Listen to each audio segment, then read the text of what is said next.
ముఖ్యమంత్రి పదవి కూడా చంద్రబాబు నాయుడు గారికి ఇదేదో రత్న కిరీటం అనుకుంటే అది పొరపాటు. ముండ్ల కిరీటం కన్నా ఘోరంగా ఉంటుంది.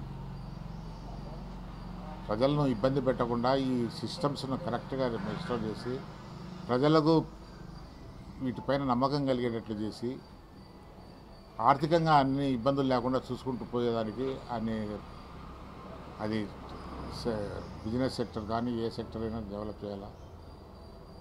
ఇవన్నీ చేయాలంటే ఒకడు చేయలేడు. అందువల్ల అందరూ అతనికి సహకారం అందించాలనేటువంటిది కొత్తతోనే మీరు ఖాళీ ఉండేది. చాలా కష్టమైన ఇది ఈ వాతావరణంలోనే ఇది చేశారు. కానీ ఇంకా ఆలోచన విధానం మారలే రూలింగ్ పార్టీది. వాళ్ళు ఇంకా వాళ్ళ పార్టీలో ఉంటే బంగారు, లేకుంటే వేరే పార్టీలో పోతే చెత్త, స్క్రాపు ఈ విధంగా రాయించుకుంటాను. చెత్త స్క్రాపు మీ దగ్గర ఉన్నప్పుడు బంగారుగా ఉంటుంది, పక్కకు వస్తే చెత్త వచ్చిందా? రాష్ట్రంలో ప్రజాస్వామ్య రాజ్యాంగ వ్యవస్థలు చిన్నాభిన్నమైపోతుంటే ప్రజల పరిపాలన, ప్రజలకు ఇచ్చే పరిపాలన రాజ్యాంగబద్ధంగా జరగకుంటే, వీటిని సక్రమమైన మార్గంలో పెట్టకుంటే రాష్ట్ర పరిస్థితి చాలా ఘోరంగా తయారవుతుందనేటువంటి భయంతో ఓ ప్రజాస్వామ్య విలువలు కలిగిన వ్యక్తిగా నేను ఈరోజు ఈ అరాచక పాలనకు భాగస్వామిని కాకూడదనే ఉద్దేశంతో నేను పార్టీని వదలటం జరిగింది. ఈ పరిపాలన ప్రజలకు మాకిచ్చిన మ్యాండేట్ ప్రకారం జరగటం లేదు. 175కు 150 చాలా అనూహ్యమైన ల్యాండ్ స్లైడ్కి అబ్బోనే పోయింది. లిటరల్లీ ఒక రాజకీయ కుటుంబంలోంచి వచ్చిన వాడిని కాదు. మా నాన్నగారు మంత్రిగానో, జడ్పీ చైర్మన్ గానో అట్లా వచ్చిన చిన్న కుటుంబంలోంచి వచ్చిన. అయితే ఇంతవరకు వచ్చిన రాజకీయ విలువలను కాపాడుతూనే వచ్చిన మన శక్తి కొద్దీ. మనమేం పూర్తి మార్పులు చేయగలేదనే అసంతృప్తి నాకు ఇప్పటికీ ఉంది. ప్రజల ఆస్తులు కాపాడే విషయంలో వాజ్పేయి గారు ప్రైమ్ మినిస్టర్గా ఉన్నప్పుడు కోయిలేషన్ పార్ట్నర్స్ మేము అధికారం పంచుకుంటున్నాం. అప్పుడు కూడా అపోజ్ చేసిన, నేను అపోజ్ చేసి స్టాల్ చేసిన పార్లమెంట్ను బాల్కో విషయంలో.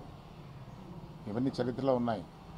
కానీ ఇవన్నీ మన్నం చేసుకుంటే ఒకసారి ఇది మంచిది కాదు ఈ పరిపాలన, దీనిలో భాగస్వామిగా ఉండటం అంతకన్నా ఘోరమేది ఉండదని నిర్ణయం తీసుకోవాల్సి వచ్చింది.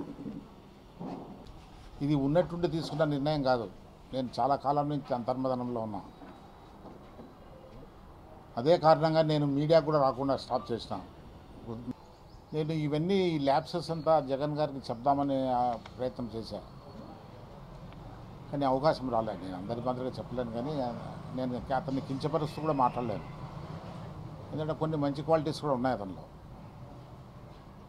చిన్న వయసు ఉంది, మంచి ఓపిక ఉంది, కష్టపడతాడు, ప్రజలకు బాగా మంచి జరుగుతుందనే నమ్మకం ఉండింది నాకు.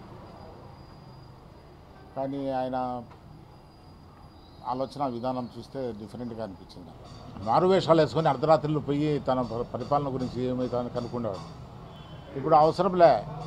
మనకు డిఫరెంట్ ఏజెన్సీస్ ఉన్నాయి, ఇంటెలిజెన్స్, సిఐడి, అది ఇది ఏటేటో ఉన్నాయి, కనుక్కోవచ్చు. మీరు పార్టీ క్యాడర్ ద్వారా కనుక్కోవచ్చు.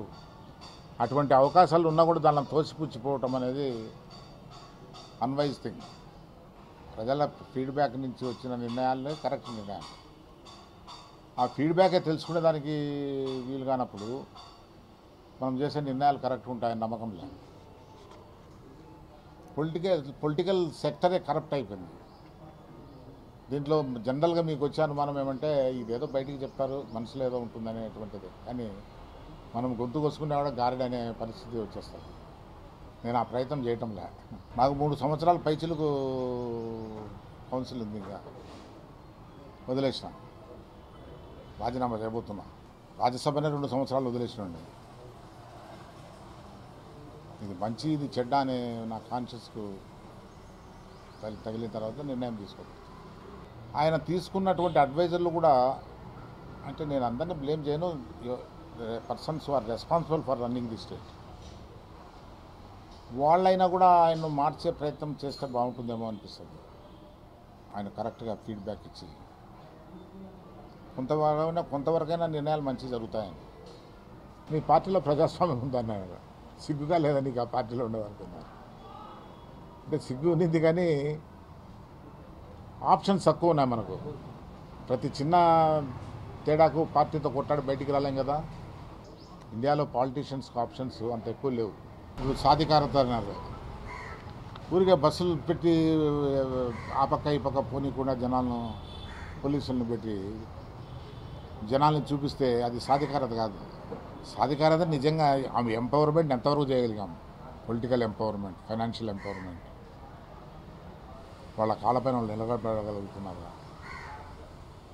ఆ ఎంపవర్మెంట్, అదే ఎంపవర్మెంట్ అనే డెఫినేషనే అర్థమే మారిపోయింది రాష్ట్రంలో.